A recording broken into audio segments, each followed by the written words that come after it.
Hi friends, welcome to my channel. మీరు చూస్తున్నారు RK technical talks. ఈ వీడియో వచ్చేసి ఎయిర్టెల్ 5G గురించి. చాలామంది ఎయిర్టెల్ ఫ్రీ డేటా రావట్లే అంటున్నారు. అది ఎందుకు రావట్లేదు చెప్తా. ఫస్ట్ మెయిన్ వచ్చేసి అది 5G వస్తుందో 5G ప్లస్ వస్తుందో చెక్ చేయాలి.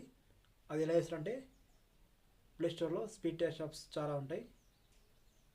అండ్ క్రోమ్లో కూడా స్పీడ్ టెస్ట్ కొడితే మీకు డైరెక్ట్ ఓపెన్ అవుతుంది. 50 బిలో వస్తే 5G అర్థం, దానికి ఫ్రీ డేటా రాదు. అంటే కొన్ని ఏరియాలో 5G వస్తుంది. 5G ప్లస్ వస్తే అంటే 100 కన్నా ఏవో వస్తే అది ఫ్రీ డేటా వస్తుంది. అందులో అది కూడా మనం ఒకటి చేస్తేనే వస్తుంది, డైరెక్ట్ రాదు. అది ఎయిర్టెల్ యాప్లో చేయాలి. ప్లేస్టోర్లో ఎయిర్టెల్ ట్యాక్స్ యాప్ అని ఉంటుంది, డౌన్లోడ్ చేయండి. చాలామంది తెలుసు, ఉన్నవాళ్ళు యాప్ ఓపెన్ చేయండి. ఇలా ఫస్ట్ మనకు మేనేజ్లో ఇలా ప్లాన్ చూపిస్తుంది. ఇక్కడ స్క్రీన్ పైన చూడండి. ఈ ప్లాన్ మనకు మినిమం 239 ప్లాన్ ఉండాలి. అంటే 179 పనిచేది, మినిమం 239. అండ్ ఇంకోటి పోస్ట్పెయిడ్ సిమ్స్కి అందరికీ వర్క్ అవుతుంది. అంటే మినిమం ప్లాన్ ఏం లేదు, స్టార్టింగ్ 499 ప్లాన్ ఉంచాలి. అండ్ మనకు ఇప్పుడు మనం బ్యాక్ వస్తే ఇక్కడ హోమ్ పేజ్లో ఇక్కడ క్లైమ్ 5G అన్లిమిటెడ్ డేటా ఉంటుంది. దాన్ని ట్యాప్ చేయాలి. సేమ్ నేను చెప్పినట్టు ఇక్కడ రూల్స్ ఉంటాయి. ఇక్కడ కింద చూపించింది మినిమం 239 అండ్ పోస్ట్పెయిడ్ సిమ్స్ అందరికీ ఫ్రీ అని ఉంటుంది.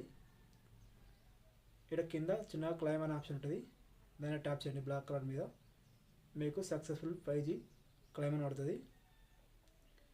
వెంబడే మీకు మెసేజ్ వస్తుంది. ఆ మెసేజ్ మీరు ట్యాప్ చేస్తే డైరెక్ట్ మళ్ళీ ఏ యాప్కి వస్తుంది, ఎయిర్టెల్ యాప్కి. ఇది మన ఫోన్ 5G ఫోనా, 5G సాఫ్ట్వేర్ అప్డేట్ అవుతుందా, అండ్ మా ఇంట్లో 5G ఉందా అన్నీ చెక్ చేసుకుంటే మొత్తం మనకన్నీ టిక్లు పడతాయి. ఇక్కడ చెకింగ్ చేసుకుంటుంది. ఆ లింక్ ఓపెన్ అయితే 5G హ్యాండ్సెట్ సాఫ్ట్వేర్ అప్డేట్ అయి ఉందా నెక్స్ట్ ఇక్కడ పడుతుంది గేట్ న్యూస్ 5G అని.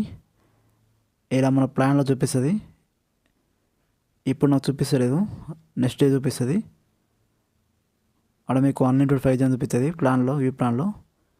ఇక్కడ నేను ఇప్పుడే వేసే కాబట్టి నాకు చూపించలేదు, రేపు చూపిస్తుంది. మళ్ళీ చెప్తున్నా ఎలా వేసారో. ఇక్కడ క్లైమ్ అన్లిమిటెడ్ డేటా 5G మీద ట్యాప్ చేయాలి. నెక్స్ట్ పేజీ ఇలా వస్తుంది.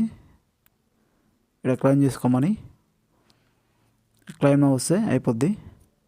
మీకు ఎయిర్టెల్ గురించి ఇంకేం డౌట్స్ ఉంటే మీరు కామెంట్ చేయండి, నేను మ్యాక్సిమం ట్రై చేస్తాను సాల్వ్ చేయడానికి.